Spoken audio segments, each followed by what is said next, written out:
เอาเป็นการพบกันพอกันคือเก่าครับตลาดนัดบ้านผู้ลนหลังจากมาตั้งแต่ตลาดนัดตำบลนุ่นกรุงบ้านล่องบ้านล่องขีหรือว่าล่องคานะครับสวยสวยสวยแล้วครับเมื่อนี้สวยแล้วลูกค้าจนหนีสิเบิดแล้วต้องลูกค้าต้องพ่อค้ากลับบ้านกลับซองกันเบิดแล้วเอามาเก็บภาพบรรยากาศให้เบิ่งจักเล็กจักน้อยแม่ค้าขายหมู ขายเนื้อแล้วขายเนื้อเนื้อขายเนื้อเนื้อดีๆใหม่ๆสดๆนี่ครับสวยแห้งให้ลูกค้าจนหนี้เบิดละทั้งลูกค้าทั้งพ่อค้าเอาป้ายางเบิ่งพบเป็นวิธีครับขายปลอกหมอนเป็นปลอกหมอนเป็น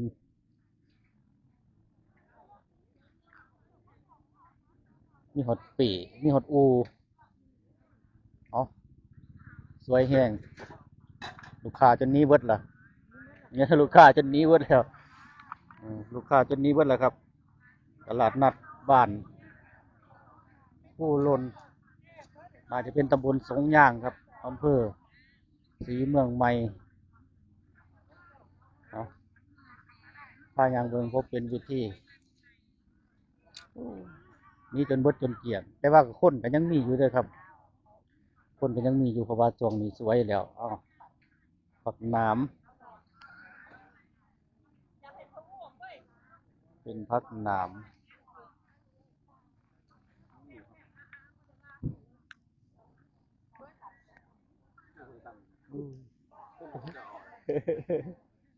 มะโมมะโมอยากยึดแน่ช่วงนี้มะโมอยากยึดแน่เด้อครับเด้ออยากยึดแน่จักหน่อยหนึ่งเป็นปลาเป็นเป็นปลาเป็นหอยเขาปักแล้ววะเออถึงความเล่าเอาโอ้ครับอาจจะเป็นพวกกุ้งพวกปลาหมึกเดี๋ยวข้ายางมาทางนี้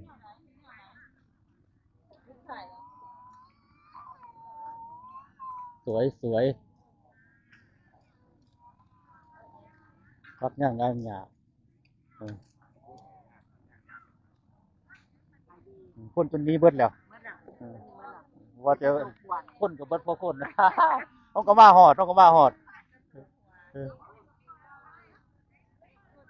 เอาข้ายางพวกเป็นวิธีครับมันได้มาแล้วมันได้มาแล้วโอ้โนโนโนคนจะมาได้โนโนโนโอ้แนวได้ก็เบิดแล้วครับลูกค้าก็เริ่มเมื่อแล้วพ่อค้าก็เริ่มเก็บของ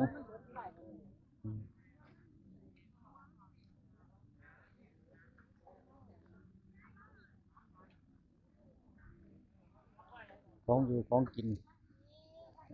แล้วผู้อย่างก็ยังอย่างอยู่หมูปิ้งไอ้กินมุกสิบ่ผมไม่อ่านเลยทำบ่บ่พุ่นเอาเรื่องบาทก่อนแม่เอาที่บ่มุกสิเนี่ยบ่แล้วถามหน่อยท่านหลังหลังเลยทางเกียงหน่อเกียงหน่อใหม่เกียงหน่อไม้ครับหน่อไม้ไฟใหม่ครับแสดงว่าหน่อไม้น้อยเกียงหน่อไม้น้อย9 บาทต่อแกงเรียบร้อยซื้อไปกินโหลด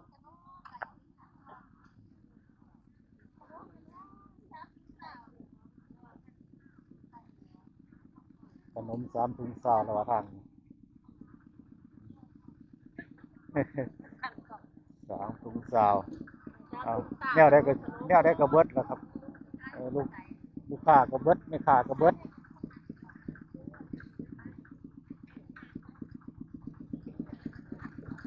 ทางนี้ ไก่ทอดไก่นี่ครับผู้ไปให้ไปหน้าผู้ไปหัวไปสวนก็เริ่มไปแล้วเออเพราะว่าสวยแล้วครับผู้มาซื้อกับเขาวกับน้ำก็ได้กับเขาวก็เฝ้าวไปปลูกมันครับเฝ้าวไปปลูกมัน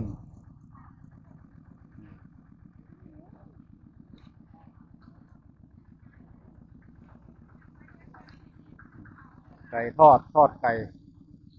ไก่ทอดไก่เออบ้าหัวสวยผมว่าจะทายหยังครับอู้ล่ำมันนะครับล่ำมันถ้าก็ไปปลูกมัน เลี้ยงหัวเขาอ่ะ เป็นพวกขนมครบเกี่ยวขนมปกขนมบกปกพวกน้ำฟังเราจะพวกกันผมมีเนี่ยจะทายนะครับ เดี๋ยวพายางย้อนกลับเมื่อผลครับตลาดนัดมีซ้ำนี่นะครับพอสวยแล้วปกติตลาดนัดเพิ่นก็ใหญ่พอสมควรแต่ว่าคนก็มาซื้อสิ่งซื้อของดีอยู่แล้วครับเอาทางนี้เป็นพวกนมนะครับ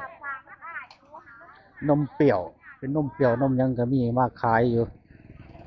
นมเปรี้ยวนมเปรี้ยวนมบ่เปรี้ยวลูกค้าก็ยังมาอยู่เลยครับก็ยังมาอยู่ผู้มาเสามาสวยคือว่าหั่นล่ะคนมาเสามาสวยเนาะ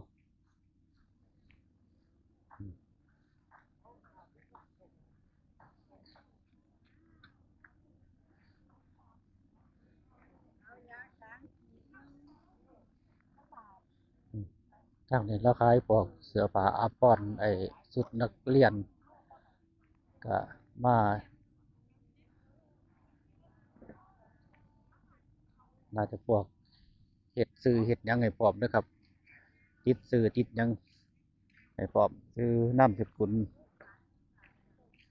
ของโรงเรียนเอาลูกชิ้น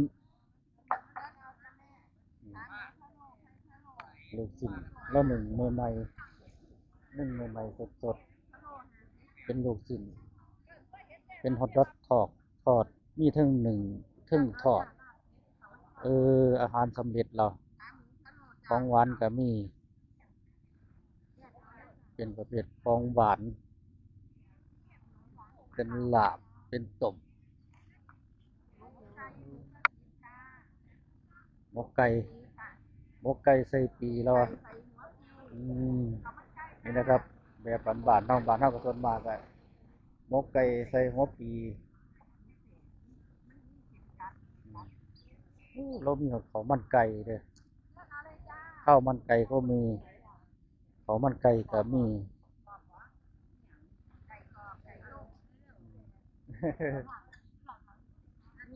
เอา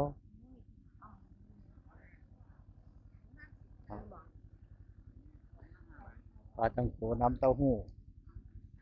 ปลาขาแล้วก็มาขายคือเก่าอันนี้มื้อนี้มาสวยแฮงมาสวยเขาก็มาหอดลูกค้าจนหนี้เบิดล่ะ ลูกค้าจนหนี้เบิดพ่อค้าจนหนี้เอามาเพราะเป็นวิธีเพราะแต่ว่าได้มาเอานี่นะครับภาพบรรยากาศตลาดนัดบ้านผู้ลนตำบลสงย่างอำเภอศรีเมืองใหม่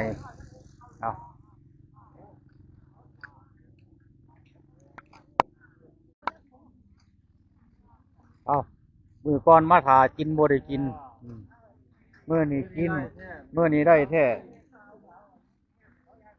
ไก่ทอดไก่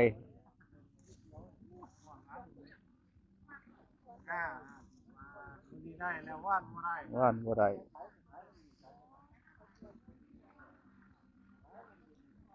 ขายดีได้เนาะทอดไก่นี่ก็ได้ขายจะทอดน้ำบัวท่าน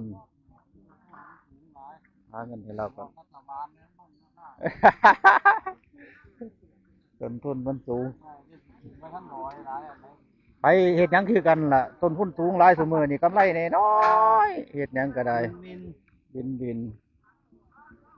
ไม่เนี่ยถ้าจะซื้อยาเบื่อหนู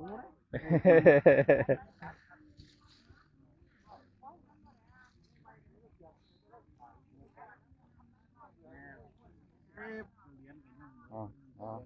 อ๋อบ่เป็นหยังเงินคือกัน